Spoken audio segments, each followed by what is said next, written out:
since we've talked about Oklahoma a little bit, and I know you talked about more than just Oklahoma, but you brought up the Oklahoma quarterback, I'm going to switch just a little bit to our Texas friends and ask a question.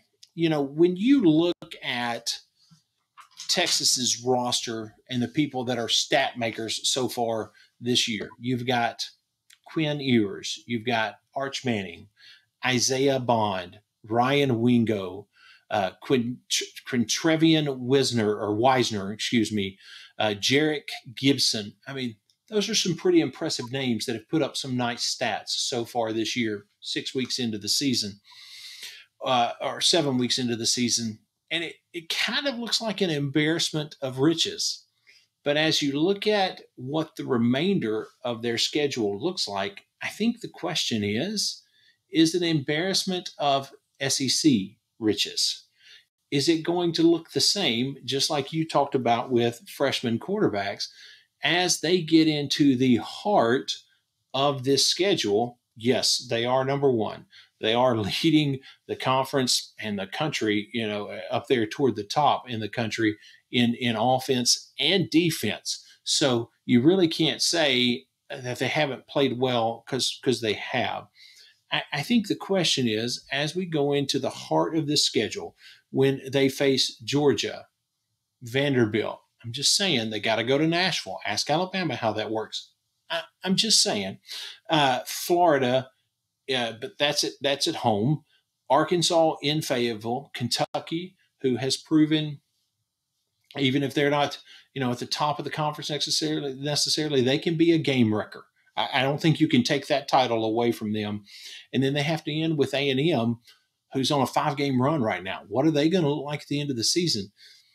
The big thing that stood out to me when kind of looking into their schedule is the defenses that they've faced so far have an average national rank of 76, and the offenses they face so far have an average national rank of 100.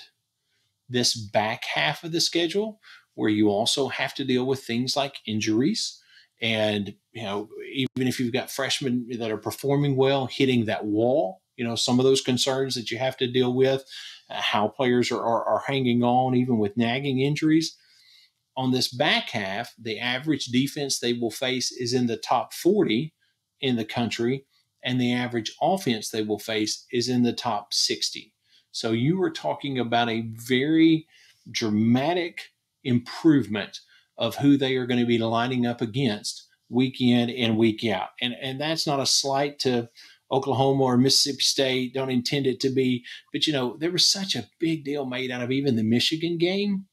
Michigan is the 44th defense in the country right now and the 110th or 119th offense.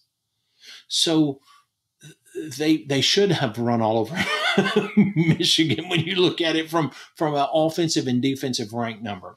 So now you're going to be facing Georgia, who is the number 28 offense in the country. You're going to be facing Vanderbilt, who is the number 54 defense.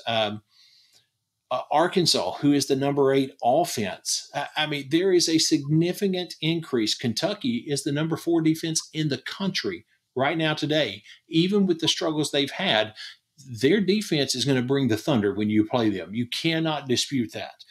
They do have some discipline issues, some penalty issues, different things, but their defense is going to bring the thunder. And that's who you're going to be facing on the back half of this schedule. So the question that I think you really have to look at, or what you have to focus in with Texas, is now we're getting into the meat of it. Now you're going to be facing somebody different than UTSA, ULM, and number 119 in the country offense, Michigan.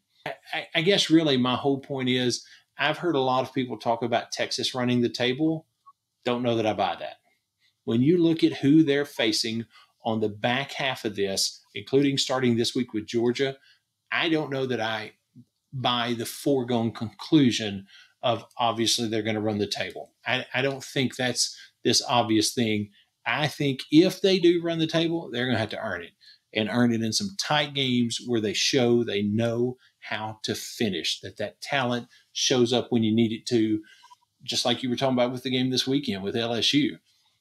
Even when the game hasn't gone your way, you figure out a way to grab it in the end because you stayed close and you finish the game. Texas is going to have to show they have that in order to stay at the status they are right now in the season. Well said. I agree. I'd be surprised if Texas runs the table. I think it's a much more difficult proposal than I think some people are giving it credit for.